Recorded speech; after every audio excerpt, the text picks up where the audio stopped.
This video is going to discuss how to work a horizontal seam to a vertical edge. And the times when you would use this most often are when you are seaming a sleeve to a sweater. And these swatches approximate that. This is the front, this is the back, this is the sleeve. Now what I have done to prepare is that I have marked the center of the sleeve, have the same number of columns on either side. Then I had positioned my sleeve so, because this is a drop shoulder. If this were a modified drop, there would be a little notch here, and it wouldn't be, it's an additional step you have to do if you're doing a plain old drop shoulder.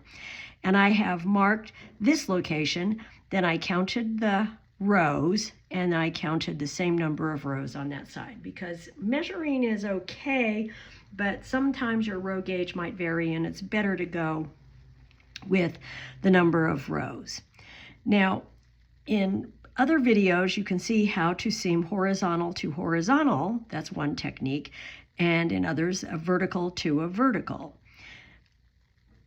But look those up because I'm just going to discuss this technique. Now to prepare also, I have seamed the two bound off edges together. So that's horizontal to horizontal.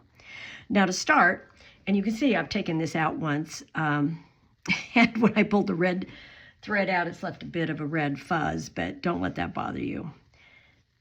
I did some photos. Okay, I want to go into the stitch on the other side of the sleeve to start. And I'm going to pull my thread. And what I'm going to do is I'm going to leave a long tail. And the reason for that is the way I prefer to do this is to start from the center and go to one side, and then when that side's done, go to the other side, because if you have to adjust your ratios, and you almost always do,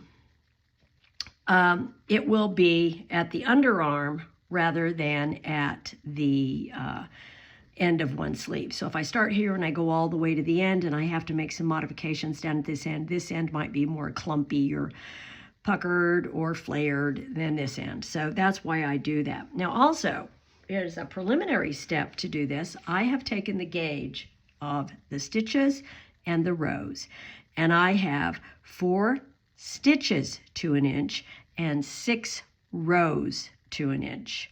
So that means that my ratio is that I need to pick up 6 rows or seam 6 rows for every 4 stitches.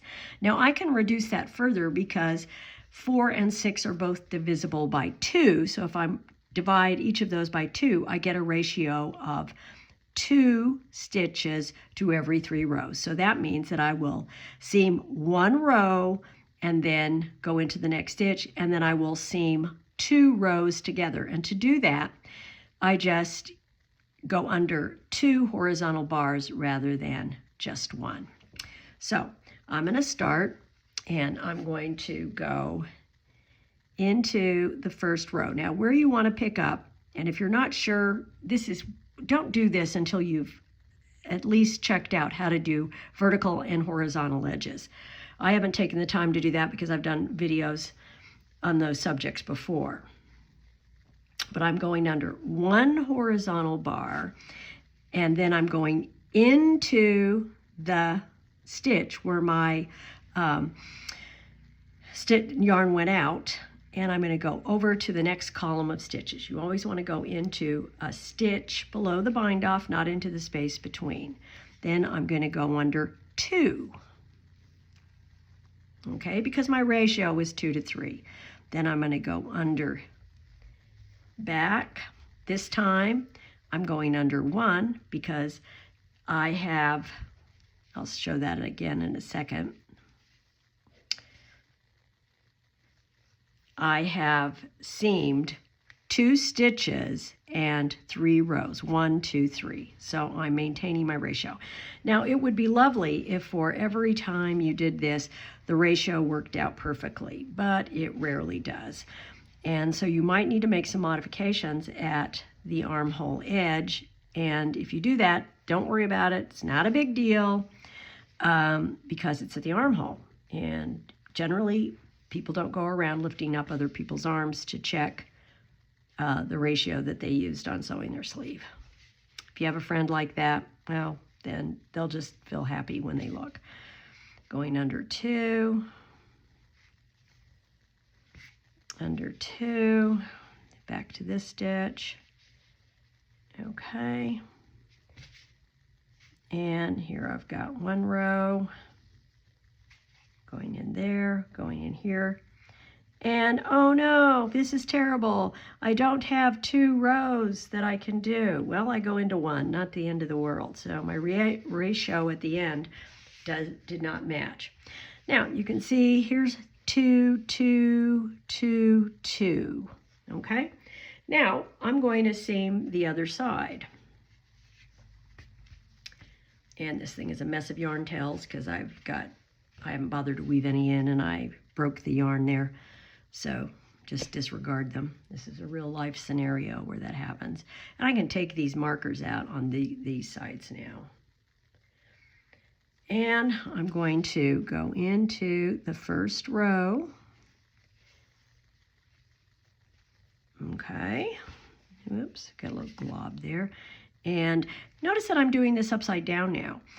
When you do a horizontal edge, when you turn it upside down, instead of going into the V's, that's the spaces between the stitch, I'm going to go in to, it looks like an upside down V, but you're looking at your swatch upside down, so that's not a big deal. And just remember, if you're not sure, turn it right side up and that'll help you orient it. Oh, wait a second. I was so busy talking about that, I ruined my ratio, didn't I? So I better go fix that. Go in, go under 2, pull the excess from my yarn tail, then go in. And I'm checking to see that this side, because I'm working upside down, looks the same as this side, and it does, so I'm good. Here's a 1 here. And 2 here. 1. Go into 1. And you can get into the rhythm. Now, I think you can see what can happen easily is if you're doing a real sleeve, you might get off on your ratio. You think you've gone under 2, you've gone under 1. Again, it's not the end of the world. Unless you screw up really badly, it will all even out when the thing is worn and when you pull it tight. So I'm going here, that was a 1, so this is a 2, and I'm going in. And this is somewhat of a miracle. I don't know that I've ever seen a real project where both sides worked out perfectly. Don't expect that to happen all the time. I'm going to pull that guy out. And I'm done. Now, when you're finished, what you do is you pull both ends, and it looks like it's okay. And there's the top of my sleeve. Now, one thing to consider is, look, if I look at it this way, and I like to point this out, when I am sewing the side of the sleeve and the side of the garment, use your imagination, I always start from the bottom of the garment and I seam up to the armhole.